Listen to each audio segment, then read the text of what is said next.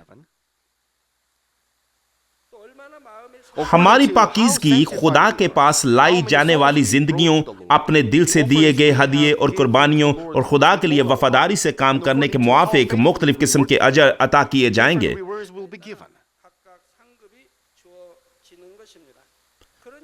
پس ہر ایک کے اعمال کے مطابق عنایت کیے جانے والے تاج اور زیورات کی آراستگی بھی فرق ہوگی، اور ان زیورات کی تعداد، روشنی اور جگمگاہٹ اور تابانی بھی مختلف ہوگی۔ اب کس قسم کے تاج اور زیورات ہمارے سر کو زینت بخشنے کے لیے آسمانی سلطنت میں موجود ہوں گے؟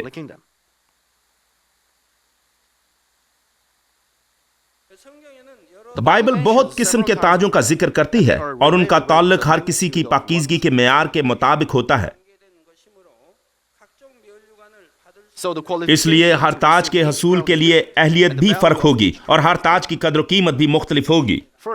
پہلی قسم کا تاج یا صحرا پہلا کرنتھیوں 9:25 کے مطابق نہ مرجھانے والا صحرا ہے۔ یہ صحرا ان افراد کو دیا جائے گا جنہوں نے خدا کے کلام کی کامل تابعداری نہیں کی۔ ان کے نزدیک ایسی مصروفیات جو خدا کے کلام کی باتوں سے موافقت رکھتی ہوں ان باتوں سے زیادہ تھی جن کی وہ تابعداری نہ کر سکے، لیکن چونکہ انہوں نے خدا کے کلام کی فرما برداری کی کوشش کی اس لیے انہیں یہ صحرا عنایت کیا جاتا ہے۔ اگر ہم ان صحروں یا تاجوں کی قدر و قیمت کا اندازہ لگائیں تو یہ صحرا سب سے کم قدر و قیمت کا ہے، یعنی یہ ان ایمانداروں کو عطا کیا جائے گا جو ایمان کا دوسرا درجہ رکھتے ہوئے آسمان کی پہلی بادشاہت میں داخل ہو پاتے ہیں۔ ایمان کے پہلے درجہ میں یہ نجات شرمندگی ہے اور اس درجہ میں موجود افراد کا کوئی اجر نہیں ہے۔ ایمان کے اس درجہ کی بنا پر وہ فردوس میں داخل ہو جاتے ہیں، لیکن وہ ایماندار جو مشکل سے ہی نجات پاتے ہیں، یعنی وہ لوگ جنہوں نے خدا کے کلام کے مطابق زندگی بسر کرنے کی جدوجہد نہیں کی ہوتی اور وہ فردوس میں داخل ہوتے ہیں، پر وہ کسی قسم کا اجر نہیں پائیں گے۔ کچھ لوگوں نے اپنی زندگی کے طویل ماہ سال ایماندارانہ زندگی بسر کی ہوتی ہے، 5 یا 10 برس، لیکن انہوں نے کبھی بھی کلیسیا سے کوئی بھی فرض ادائیگی کے لیے نہیں لیا ہوتا۔ وہ فرض ادا کرنے کو بہت بیزار چیز سمجھتے ہیں۔ انہیں تو مزید جوشیلا ہونا چاہیے لیکن وہ نہیں ہوتے۔ تو کیا وہ ایسی شرمناک نجات نہیں حاصل کریں گے؟ ان کے پاس خدا کو پیار کرنے کا یا کسی بھی فرض کی ایمانداری سے سبکدوشی کا کوئی ثبوت نہیں ہوتا، کیونکہ ان کے پاس وفادار رول نہیں ہوتا اور وہ اس بات کی کوشش نہیں کرتے کہ انہیں کوئی فرض سونپا جائے۔ پہلا پطرس 5 باب 4 آیت میں ایک نہ مرجھانے والے جلال کے سہرے یا تاج کا ذکر ملتا ہے۔ یہ تاج ان ایمانداروں کو عنایت کیا جائے گا جو ایمان کے اس درجہ پر ہوں گے جہاں وہ خدا کے کلام کے موافق زندگی گزارتے ہیں، یعنی وہ لوگ جو ایمان کے تیسرے درجہ پر موجود ہیں۔ ایمان کے اس درجہ پر موجود افراد عملی طور پر گناہ نہیں کرتے، اس لیے وہ کم از کم ایسی کوئی حرکت نہیں کرتے جس سے خدا کے نام کی تحقیر ہو۔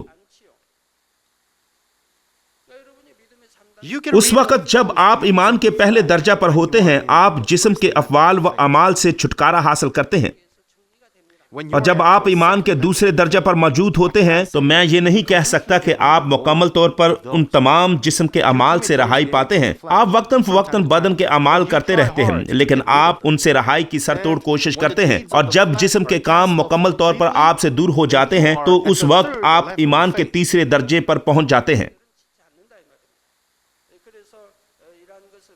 چونکہ آپ ایمان سے بھرے ہوتے ہیں، اس لیے آپ مزید گناہ نہیں کرتے۔ اب آپ مختلف آزمائشوں سے گزرتے ہوئے جسم کی خواہشوں سے نہ کہ جسم کے کاموں سے آزادی حاصل کرتے ہیں، یعنی وہ خواہشات جو آپ کے ذہن کے ساتھ مرکب ہوتی ہیں۔ آپ تیسرے درجے پر ایسی گناہ آلودہ خواہشات سے جو کہ آپ کی سوچوں اور خیالات کے وسیلہ جنم لیتی ہیں نجات پاتے ہیں۔ چاہے 10، 30 یا 50% تک ہی کیوں نہ ہو، وہ خدا کے نام کو جلال دیں، لیکن وہ کسی حد تک خدا کے کلام کے مطابق زندگی بسر کرنے کی کوشش ضرور کرتے ہیں۔ جب آپ نور میں چلتے ہیں تو آپ کو دیکھ کر دنیاوی افراد شاید سوچیں، میں اس بندے کی مانند بننے کے لیے چر جانا چاہتا ہوں۔ جب وہ آپ کو دیکھیں گے تو اس طرح بولیں گے۔ اس طرح آپ خدا کو جلال دینے کا سبب بنتے ہیں۔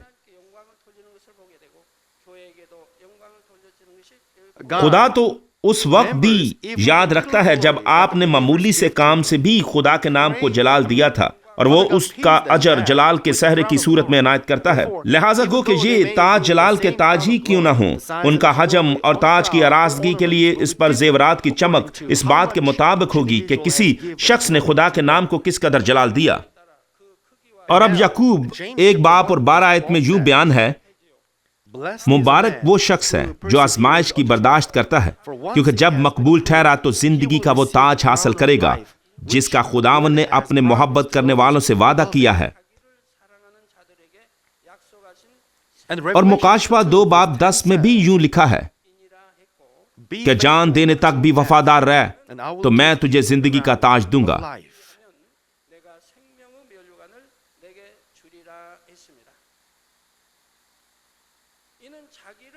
یہ ان کے بارے میں ہے جن کا تکبر ختم ہو چکا ہے، اور ان کے لیے جو روح میں جا چکے ہیں، اور دوسرے لفظوں میں جو ایمان کے چوتھے درجے میں ہیں۔ آئیں ایک مرتبہ دوبارہ غور کریں۔ مبارک ہے وہ آدمی جو آزمائشوں کی برداشت کرتا ہے۔ اب وہ اپنی آزمائش پر فتح مند ہوا ہے، تب آزمائش کے بعد وہ روح میں آ جاتا ہے۔ وہ تمام آزمائشوں میں غالب آ کر روح میں داخل ہوتا ہے، اس لیے وہ مبارک ہے۔ تو پھر وہ کس قسم کی برکات حاصل کرے گا؟